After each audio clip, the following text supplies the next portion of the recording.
आपकी उम्र तेजी से बढ़ रही है? क्या उम्र को तेजी से बढ़ने से रोका जा सकता है? यदि नहीं, तो क्या इसे धीमे किया जा सकता है? यदि हां, तो कैसे? इन सभी सवालों के जवाब साइंटिफिकली जानेंगे। फटाफट वीडियो को सब्सक्राइब कर लीजिए और आइए लेट्स स्टार्ट।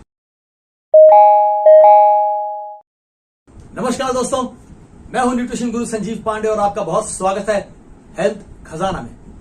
दोस्तों, आज हम एजिंग पर बात करने वाले हैं। उम्र, आयु, आयुष्मान भव। जी, एजिंग एक ऐसा प्रोसेस है जो नेचुरली चलता है। एजिंग पर आपका कोई काबू नहीं, उसे तो बढ़ना ही है उम्र को तो। लेकिन ageing healthy is a choice. क्या आप स्वस्थ रहते हुए उम्र दराज होना चाहते हैं या उम्र के बढ़ने के साथ आप पेशेंट का लेबल चाहते हैं? यह आपकी चॉइस है। आज हम बात करेंगे 5 ऐसे फैक्टर्स पर जो आपकी एजिंग को प्रभावित करते हैं और 5 ऐसे फैक्टर्स जिनसे आप अपनी जो उम्र बढ़ने की रफ्तार है उसे धीमे कर सकते हैं और ज्यादा समय तक ये सुन सकते हैं। क्या आपकी त्वचा से तो आपकी उम्र का पता ही नहीं चलता? जी हां दोस्तों, यह बिल्कुल संभव है। तो आइए बात शुरू करते हैं। एजिंग की बात करें, उम्र बढ़ने की, तो पहले बहुत ब्रीफ में समझ लेते हैं कि ये शरीर कैसे बुढ़ापे की तरफ को बढ़ता है, कैसे उम्र बढ़ती है। हमारे शरीर का एक बहुत इंपॉर्टेंट एलिमेंट होता है जिसे कहते हैं क्रोमोसोम, जिसके जरिए हमारे माँ बाप के जो कैरेक्टरिस्टिक्स थे वो सब हमारे को मिलते हैं। और उन क्रोमोसोम के अंदर एक चीज होती है जिसे हम कहते हैं डीएनए। आप इसे बार बार सुनते होंगे, बहुत गहराई से समझने की जरूरत नहीं है, मोटे तौर पे समझ लीजिए। जैसे आपके फोन में एक चिप होता है अंदर, है ना, उस चिप में उसकी एक इंटरनल मेमोरी होती है, उसके अंदर फोन के जो अपने कैरेक्टरिस्टिक्स हैं वो सब स्टोर रहते हैं। तो ऐसे ही जो अनुवांशिकी होती है, हेरिडिटरी, जो चीजें हमें, जो कैरेक्टर्स हमें अपने माँ बाप से मिले, हमारी हाइट कितनी होगी, हमारे बाल कैसे होंगे, हमारे स्किन का कलर क्या होगा, हमारी आंखें कितनी छोटी या बड़ी होंगी, वगैरह वगैरह, ऐसे सब कैरेक्टरिस्टिक्स उन क्रोमोसोम के जरिए हमारे पास आते हैं। और उस क्रोमोसोम के अंदर, यानी उस चिप के अंदर जो सिलिकॉन होता है, जहां वो स्टोर होता है, उसे कहते हैं डीएनए। तो ये डीएनए वो सब कुछ लेकर आता है और ये डीएनए इस क्रोमोसोम पर कस के लिपटा रहता है। आप यूं समझ लीजिए कि एक, आपको बहुत साइंस समझने की जरूरत नहीं है, एक डंडा हो, एक लाठी हो और उसके ऊपर आपने एक रस्सी को लपेट दिया। लेकिन जब आप उस रस्सी को लपेटेंगे तो उसका एक ऊपरी छोर होगा रस्सी का और उसका एक नीचे वाला छोर होगा। तो ये डीएनए बहुत टाइटली बाउंड रहता है और ये जो छोर होते हैं इनको प्रोटेक्ट करने के लिए, वो रस्सी का जो छोर है उसको अगर प्रोटेक्ट नहीं करेंगे तो वो खुल जाएगी। तो उसको प्रोटेक्ट करने के लिए चीज होती है जिसे कहते हैं टेलोमियर। तो ये ऊपरी और नीचे के छोर, दोनों छोर को प्रोटेक्ट करता है टेलोमियर। और यही वो चीज है, यही टेलोमियर है जो ये तय करता है कि आपकी उम्र कितनी तेजी से या कितनी धीरे धीरे बढ़ेगी, लेकिन बढ़ेगी जरूर।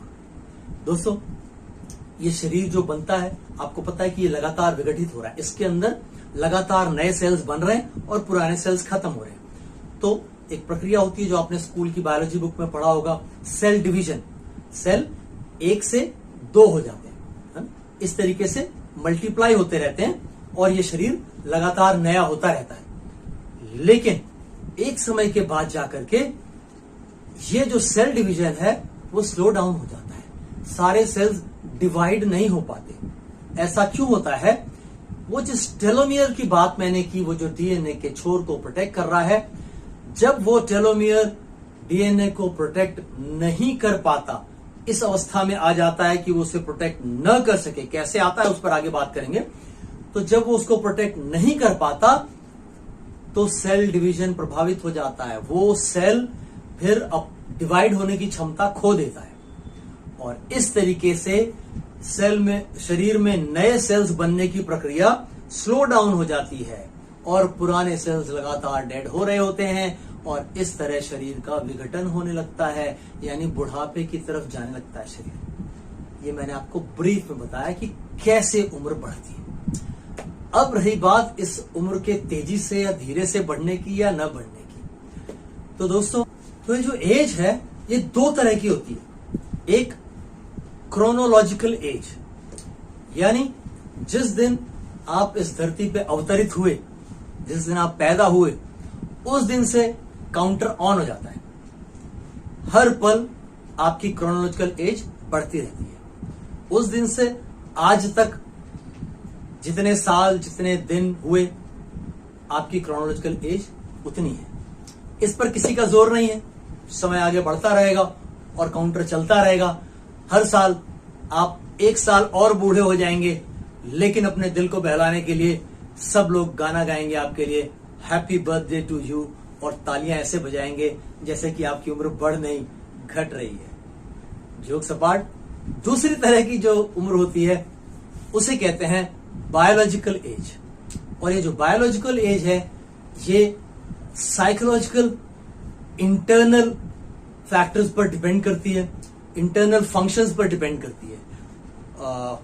मोटे शब्दों में ऐसे समझ लें कि अगर आपकी उम्र 40 साल है तो इस 40 साल में आपने अपने शरीर को कितनी बुरी तरह या कितनी अच्छी तरह इस्तेमाल किया है, उसका रखरखाव किया है, इस पर निर्भर करती है बायोलॉजिकल एज। तो आपकी क्रोनोलॉजिकल एज 40 साल हो गई, आपको पैदा हुए 40 साल हो चुके, लेकिन अगर आपने अपने शरीर से बहुत बदसलूकी की है, बहुत बुरी तरह इस्तेमाल किया है, ठीक रखरखाव नहीं किया, तो हो सकता है आपकी जो बायोलॉजिकल एज हो 40 साल की उम्र में वो 58 साल हो जाए। यानी कि 40 साल में जैसे शरीर को रहना चाहिए था वैसा नहीं है आपका शरीर 40 साल की उम्र में। वो उस स्थिति में पहुंच चुका है जैसा वो 58 साल में होता। ऑन द अदर हैंड, दूसरी तरफ कुछ ऐसे लोग भी मिलेंगे आपको जिन्होंने इस शरीर का रखरखाव बहुत अच्छा रखा, इसकी खूब अच्छे से देखभाल की, तो उनकी क्रोनोलॉजिकल एज 40 है, लेकिन उनकी बायोलॉजिकल एज चेक करेंगे तो 32 मिलेगी। यानी कि 40 साल की अवस्था में जितना विघटन होना चाहिए था उससे बहुत कम विघटन हुआ, इतना ही हुआ जितना 32 साल में होता है। ये आपके कंट्रोल में है। You have a choice. आपके पास ये चुनने की शक्ति है कि आप अपनी बायोलॉजिकल एज अपनी क्रोनोलॉजिकल एज से आगे रखना चाहते हैं या पीछे। आइए फटाफट 5 ऐसे फैक्टर समझते हैं जो आपकी इस बायोलॉजिकल एज को प्रभावित कर रहे हैं। Number 1, diet. मैं एक न्यूट्रिशन एक्सपर्ट हूं और मेरी हर बातचीत में डाइट रहती है, क्योंकि शरीर को सारा पोषण डाइट से मिलता है। आप बार बार मेरे वीडियोस में डाइट के बारे में सुनते हैं, लेकिन अगर आप बार बार सुनते हैं उसके बाद भी आपकी डाइट में खूब शुगर है, खूब ऑयल है, खूब बैड फैट है, तो आवाज आपके कान में जा नहीं रही। ये वो चीजें हैं जो आपकी बायोलॉजिकल एज को प्रभावित कर रही हैं बहुत बुरी तरह से। इसके अलावा पैकेज्ड फूड, कोई भी खाद्य पदार्थ, खाने की वस्तु जो पैक होकर के आ रही है, यानी फैक्ट्री से आ रही है, वो टोबैको, तंबाकू, अल्कोहल, शराब, मदिरा, ये सब चीजें जो आपका टेलोमियर है उसको डिस्ट्रॉय कर रही हैं। और टेलोमियर डिस्ट्रॉय हो रहा है तो आपकी उम्र की जो गाड़ी है वो रफ्तार पकड़ रही है। Number 2, physical movement. Physical movement आज मालूम है ज्यादातर लोगों का अच्छा नहीं है, लेकिन कुछ समझदार लोग जो ये जानते हैं कि उनका फिजिकल मूवमेंट अच्छा नहीं है, वो आधे घंटे एक्सरसाइज के लिए समय निकाल लेते हैं ताकि उस फिजिकल मूवमेंट की भरपाई हो सके। और ऐसा करने से क्या होता है, फिजिकल मूवमेंट से आपका जो टेलोमियर है वो और सशक्त होता है और इस तरह लंबे समय तक चलता है। यानी कि आप बेहतर स्थिति में बने रहते हैं लंबे समय तक। आपकी बायोलॉजिकल एज नीचे रहती है आपकी chronological age. Number 3, stress. Stress आपकी बायोलॉजिकल एज को बहुत ही बुरी तरह प्रभावित करती है। स्ट्रेस होता है जब तनाव, तो इम्यूनिटी लो हो जाती है। तनाव ऊपर तो इम्यूनिटी नीचे। इम्यूनिटी लो होगी तो आपको तरह तरह की बीमारियां घेरने लगती हैं, और जब आपको तरह तरह की बीमारियां घेरने लगेंगी तो आपके शरीर का विघटन शुरू हो जाएगा और आपकी बायोलॉजिकल एज आपकी क्रोनोलॉजिकल एज से आगे निकल जाएगी। Number 4, sleep. नींद जो आप ले रहे हैं, या यूं कहूं कि ज्यादातर लोग नींद जो नहीं ले रहे हैं। 2 ही अवस्था में शरीर रहता है, या तो आप सो रहे होते हैं या जग रहे होते हैं। जब आप जग रहे होते हैं तो आपकी जो शरीर की मशीनरी है वो काम पे लगी रहती है, और जब आप सो रहे होते हैं तो शरीर मेंटेनेंस कर रहा होता है। जो भी टूट फूट हुई है सब रिपेयर वर्क चल रहा होता है। लो स्लीप, लो मेंटेनेंस। अगर आपकी नींद पूरी नहीं हो रही, 7-8 घंटे सो नहीं पा रहे, समय से नहीं सोते, तो नींद कम तो शरीर का मेंटेनेंस भी कम, यानी बहुत सारी टूट फूट ऐसी रह जाएगी जो रिपेयर नहीं हो पाएगी, और इस तरीके से शरीर तेजी से विघटित होने लग जाएगा। Number 5, environment. जिस वातावरण में आप सांस ले रहे हैं, प्योर ऑक्सीजन चाहिए मगर दूषित हवा मिल रही है। ऑक्सीजन का हमारे मेटाबॉलिज्म में बहुत बड़ा रोल है। शरीर का हर कलपुर्जा जो काम कर रहा है वहां कहीं ना कहीं ऑक्सीजन का इस्तेमाल है। क्या वो शुद्ध और पर्याप्त मिल पा रही है? अगर नहीं तो आपका टेलोमियर शॉर्टन होने लग जाएगा, घटने लगेगा, और इस तरीके से उम्र रफ्तार पकड़ लेगी। अब बात करते हैं 5 ऐसे फैक्टर्स की जिनको अगर आप कंट्रोल कर सके, सही कर सके, तो आप एजिंग को स्लो डाउन कर सकते हैं।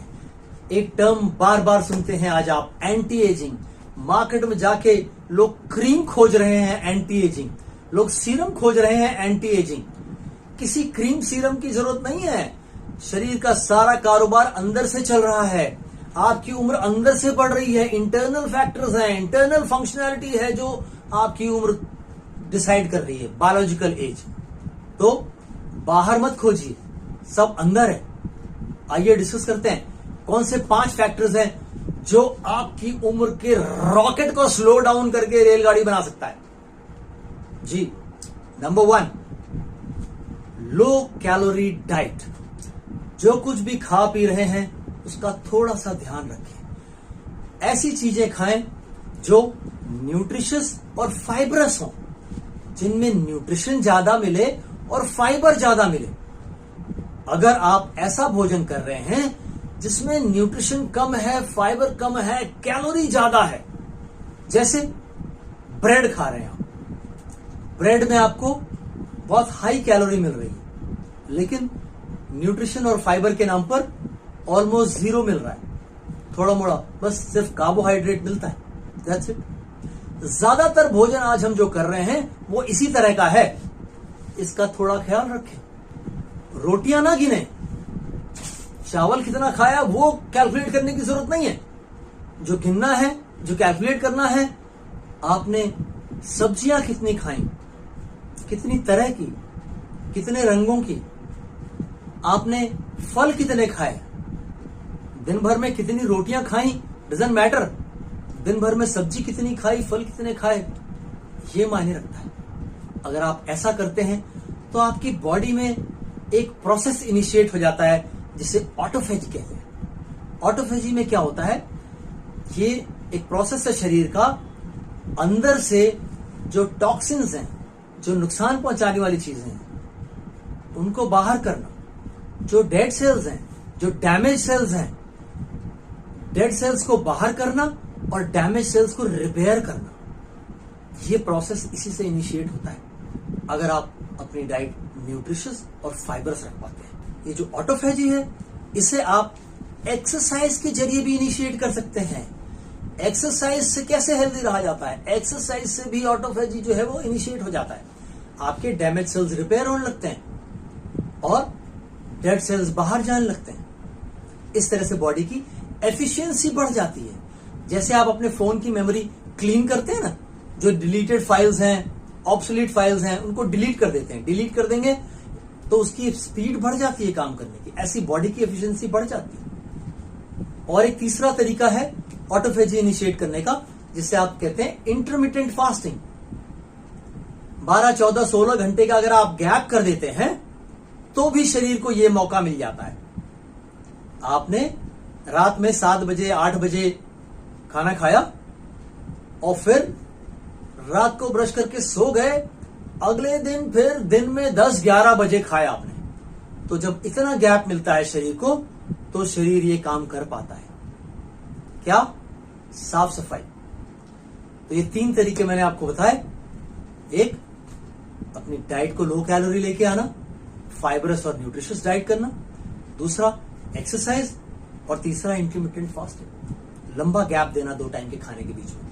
ये तीनों तरीकों से आपके शरीर में साफ सफाई होती है, एफिशिएंसी बढ़ जाती है और आपका जो डीएनए का टेलोमियर है उसकी लाइफ इंक्रीज हो जाती है, लंबे समय तक सरवाइव करता है। Number 2, slow breathing. ब्रीदिंग से क्या फर्क पड़ता है उम्र पर? पड़ता है। कुत्ते को देखा है ध्यान से आपने, सांस लेता है कैसे? बहुत तेजी से। इतनी तेज सांस लेनी होती है उसे कि उसकी जीभ बाहर निकली रहती है, मुंह खुला रहता है, मुंह बंद भी नहीं कर पाता वो, क्योंकि वो 1 सेकंड में 2-3 बार सांस ले रहा होता है। इसका नतीजा ये होता है कि जो कुत्ते की उम्र होती है वो बहुत छोटी होती है, 12-15 साल मैक्सिमम, ज्यादातर उससे भी पहले चले जाते हैं। इतनी फास्ट ब्रीदिंग की वजह से दोनों का आपस में कनेक्शन है। तो आप भी अपनी ब्रीदिंग जरा काउंट करें, टाइमर लगाइए और चेक करिए 1 मिनट में कितनी बार सांस ले रहे हैं आप। अगर आप 15-16 बार सांस ले रहे हैं तो आपकी ब्रीदिंग बहुत फास्ट है, इससे आपका नुकसान हो रहा है। इसको स्लो डाउन करना होगा आपको थोड़ा। ब्रीदिंग स्लो एंड डीप होनी चाहिए। कारण मैं आपको बताता हूं। हम ऑक्सीजन इनहेल करते हैं और कार्बन डाइऑक्साइड एक्सहेल करते हैं, बाहर निकालते हैं। हमने अभी तक यही जाना है कि कार्बन डाइऑक्साइड तो नुकसान की चीज होती है, ऑक्सीजन फायदे की चीज। लेकिन कभी सोचा है आपने कि कार्बन डाइऑक्साइड शरीर के अंदर बनती है तो क्या पूरी तरह से सिर्फ उसका नुकसान ही होता होगा? कुछ तो काम होगा ना। परमात्मा ने कोई तो फंक्शन दिया होगा उस कार्बन डाइऑक्साइड को इस शरीर के अंदर, अगर अंदर बना रहे हैं तो। जी हां, दिया है, उसको जानिए। जब हम ऑक्सीजन इनहेल करके कार्बन डाइऑक्साइड शरीर में बनता है और एक्सहेल करते हैं तो उसमें थोड़ा सा गैप दीजिए। अगर आप तुरंत एक्सहेल कर दे रहे हैं तो वो कार्बन डाइऑक्साइड का जो रोल है वो पूरा नहीं हो पा रहा। उसका रोल क्या है? उसका रोल ये है, वो कार्बन डाइऑक्साइड ही है जो आपके हीमोग्लोबिन से ऑक्सीजन को आपके सेल तक पहुंचाता है। सांस लेते हैं, लंग्स के थ्रू ऑक्सीजन ब्लड में जाता है, लेकिन अगर कार्बन डाइऑक्साइड वहां रहा तो वो उस हीमोग्लोबिन को सेल तक पहुंचा पाएगा और वो इस्तेमाल हो पाएगा। लेकिन अगर आप फटाफट सांस छोड़ देते हैं, ये काम पूरी तरीके से नहीं हो पाता और जो ऑक्सीजन आपने इनहेल की थी वो आपके सेल्स तक पूरी तरह नहीं पहुंच पाती और इससे आपके शरीर का नुकसान होता है। तो आप स्लो एंड कंट्रोल्ड ब्रीदिंग से भी अपनी उम्र बेहतर कर सकते हैं, अपनी बायोलॉजिकल एज धीमी कर सकते हैं, वो धीमे गति से बढ़े। आपको करना यही है कि कॉशियसली ध्यान में रखना है कि मुझे सांस गहरी लेनी है और धीरे छोड़ना है। ऐसा करने से आप अपना जो डायफ्राम है उसे भी एक्टिवेट कर पाते हैं। सांस लेने का सही तरीका सीखना है। बहुत सारे लोग गलत तरीके से सांस लेते हैं। जब अंदर सांस लेंगे तो बॉडी का मूवमेंट देखिए, ऐसे नहीं। शोल्डर्स अप करेंगे तो आपके डायफ्राम पर जरा भी लोड नहीं आएगा, वो एक्टिवेट ही नहीं होता। तो अगर आप अपने पेट पर हाथ रखें और सांस लें तो जब सांस अंदर जाए पेट बाहर की तरफ आना चाहिए। बाहर की तरफ आ रहा है यानी कि आपके लंग्स पर जोर आ रहा है, जिससे आपका डायफ्राम एक्टिवेट हो रहा है। That is the right way to breathe. Next, number 3, learning new skills. हमारे ब्रेन का एक पोर्शन है जो हम जब कुछ नया सीखते हैं तो एक्टिवेटेड रहता है, लेकिन बदकिस्मती से हमारे यहां लोग 32-35 साल तक ही सीखते हैं, उसके बाद सीखने की प्रक्रिया उनकी रुक जाती है।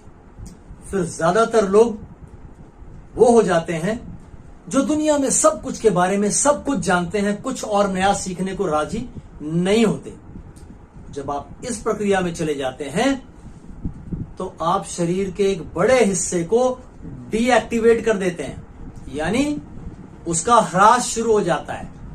आपका शरीर विघटन की ओर तेजी से जाने लग जाता है। जब तक आप सीखते रहते हैं, आपने कभी कभी देखा होगा कुछ वीडियोस में, कुछ आपको बहुत बुजुर्ग लोग दिखेंगे 60-65 साल की उम्र में, और कुछ अच्छा डांस कर रहे हैं, है ना, बहुत एक्टिव दिख रहे हैं, कुछ ऐसा कर रहे हैं। आप अगर ऐसे लोगों को मिलोगे तो आपको ऐसा लगेगा कि आपकी उम्र 35 साल है या 40 साल है और उनकी उम्र 60 साल है। तो अगर आप उनसे बात करोगे तो हो सकता है आपको जनरेशन गैप मिले, वो नए जमाने की चीजें नहीं जानते होगे। लेकिन जब आप उनसे बात करोगे तो आप हैरान हो जाओगे कि वो चैट जीपीटी भी जानते हैं, वो एआई भी जानते हैं, वो सब कुछ जानते हैं। क्यों? क्योंकि वो हमेशा नया सीखने की प्रक्रिया में रहते हैं। तो दोस्तों, अपने आप को इस चीज के लिए ओपन रखिए। जब भी आपके, देखिए, ये ह्यूमन नेचर है कि जब भी हमारे सामने कुछ ऐसा आता है जो हमने पहले कभी नहीं सुना या कभी नहीं जाना, तो हम उसका विरोध करते हैं। ये प्रकृति ने हमको ऐसे बनाया है। जब कोई ऐसी चीज दिखे जो हम नहीं समझते तो हम उसका विरोध करते हैं। लेकिन यदि आप उसे सुनने को तैयार हो जाएं, उसे जानने को तैयार हो जाएं, तो आपकी बायोलॉजिकल एज स्लो डाउन होने लगती है। ये एक बड़ा सीक्रेट है। तो हर समय कुछ नया सीखने की प्रक्रिया में रहिए। योगा सीख सकते हैं, डांस सीख सकते हैं, कोई इंस्ट्रूमेंट बजाना सीख सकते हैं, चेस खेलना सीख सकते हैं, कैरम बोर्ड सीख सकते हैं, स्केचिंग भी सीख सकते हैं, गाना गाना भी सीख सकते हैं। किसी भी उम्र में, कभी भी, जो भी आपके शौक थे, जिनके लिए आपको समय नहीं मिला, जो पीछे छूट गए, जो चीजें आपको अच्छी लगती थी, उसको सीखना शुरू करिए। देखिए आप कितने खुशहाल रहने लग जाएंगे। लोग आपका चेहरा देख के कहेंगे कि क्या बात है, कुछ खास बात है, लग रहा है, चमक रहे हैं आज आप। ये इन्हीं चीजों से होता है। क्यों? क्योंकि आपके सेल्स बेहतर परफॉर्म करने लगते हैं, आपका टेलोमियर ज्यादा सरवाइव करने लगता है, और बाहर से लोगों को देख के लगता है कि इनकी तो उम्र ही नहीं बढ़ रही। नंबर 4, अपने भोजन में एंटीऑक्सीडेंट्स की मात्रा बढ़ाइए। एंटीऑक्सीडेंट्स क्या होते हैं, ब्रीफ में समझते हैं। ऑक्सीडेशन एक प्रोसेस होता है, यानी हिंदी में कहते हैं जंग लगना। तो जैसे किसी वस्तु को जंग लगता है, लोहे को जंग लगता है पर्यावरण के संपर्क में आकर, पानी धूप में आकर, ऐसे ही शरीर को भी लगता है। हमारे सेल्स को जंग लगता है, ऑक्सीडेशन उसी को कहते हैं। उसी प्रक्रिया से सेल्स डैमेज होते हैं। अब एंटीऑक्सीडेंट क्या है? एंटीऑक्सीडेंट यानी कि ऑक्सीडेशन के प्रोसेस को जो रोक सके, धीमा कर सके, वो एंटीऑक्सीडेंट है। हमारे खाने में हमें बहुत सारे ऐसे न्यूट्रिएंट्स मिलते हैं जो एंटीऑक्सीडेंट कहलाते हैं।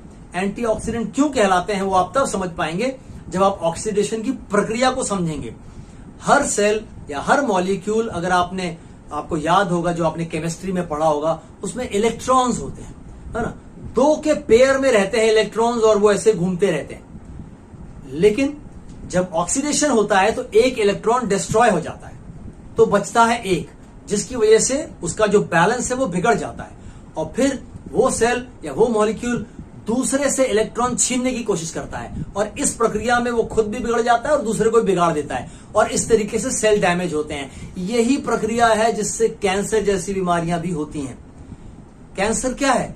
कैंसर सेल डैमेज की स्पीड बहुत बढ़ जाती है। शरीर के किसी अंग में बहुत तेजी से सेल्स डैमेज होने लग जाते हैं, यानी बहुत ज्यादा ऑक्सीडेशन होने लगता है। तो जो एंटीऑक्सीडेंट जिनको कहा जाता है, vitamin A, vitamin C, vitamin E, ये सब एंटीऑक्सीडेंट्स हैं। क्यों एंटीऑक्सीडेंट्स हैं? क्योंकि इनका जो स्ट्रक्चर है, इनके मॉलिक्यूल में नंबर ऑफ इलेक्ट्रॉन्स ज्यादा, उनके पास स्पेयर इलेक्ट्रॉन्स होते हैं।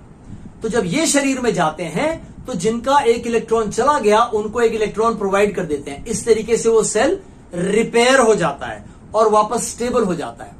तो ज्यादा एंटीऑक्सीडेंट शरीर को देंगे तो ज्यादा मात्रा में सेल रिपेयर हो सकेंगे, कम से कम नुकसान होगा शरीर का, और इस तरीके से वो आपको लंबे समय तक स्वस्थ रखने में मदद करेंगे। खोजिए किन चीजों में ज्यादा एंटीऑक्सीडेंट्स मिलते हैं। ज्यादातर जो कसैले फ्रूट्स और वेजिटेबल्स होते हैं उनमें ज्यादा एंटीऑक्सीडेंट्स होते हैं। आप फाइंड आउट कर सकते हैं, है ना, आपके सामने गूगल खुला हुआ है। खोजिए किन चीजों में ज्यादा एंटीऑक्सीडेंट्स मिलते हैं, उनको अपने भोजन में शामिल करिए, अपने रोज के दिनचर्या में, तो आप अपनी बायोलॉजिकल एज को स्लो डाउन कर सकते हैं। जी, ये जो सुनते हैं आप, आंवला, एलोवेरा, जामुन, ये सब उसी कैटेगरी की चीजें। And number 5, face exercises. शरीर की एक्सरसाइज हो रही है, हाथ पैर कहीं ना कहीं हिल रहा है, कुछ ना कुछ कर रहे हैं, चल रहे हैं, उठ रहे हैं, बैठ रहे हैं, वगैरह वगैरह, लेकिन इस चेहरे में ढेरों मसल्स हैं। यही तो है हमारा शोरूम। इसी को तो देख के बोलते हैं कि आपकी त्वचा से आपकी उम्र का पता ही नहीं चलता। तो इस शोरूम को ठीक रखना बहुत जरूरी है। हाथ पैर पीठ सारी मसल्स तो ओके कर दी हमने, इसकी मसल्स का क्या?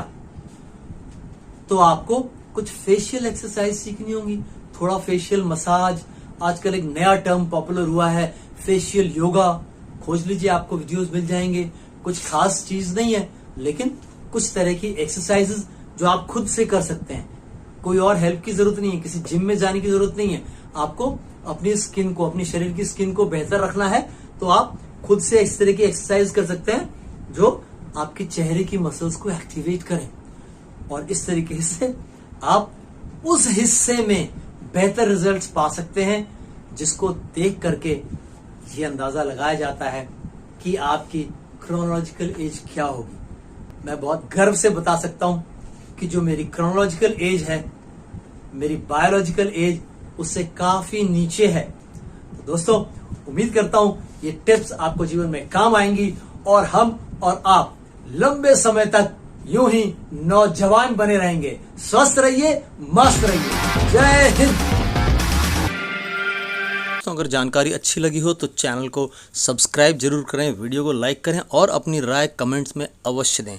दोस्तों, हमारे चैनल से संबंधित सभी महत्वपूर्ण जानकारियां इस वीडियो के डिस्क्रिप्शन में दी हुई हैं, जैसे कि आप हमसे कैसे संपर्क कर सकते हैं प्रिस्क्रिप्शन बनवाने के लिए और हमारी राय लेने के लिए अपनी किसी भी दिक्कत परेशानी के बारे में। Thank you.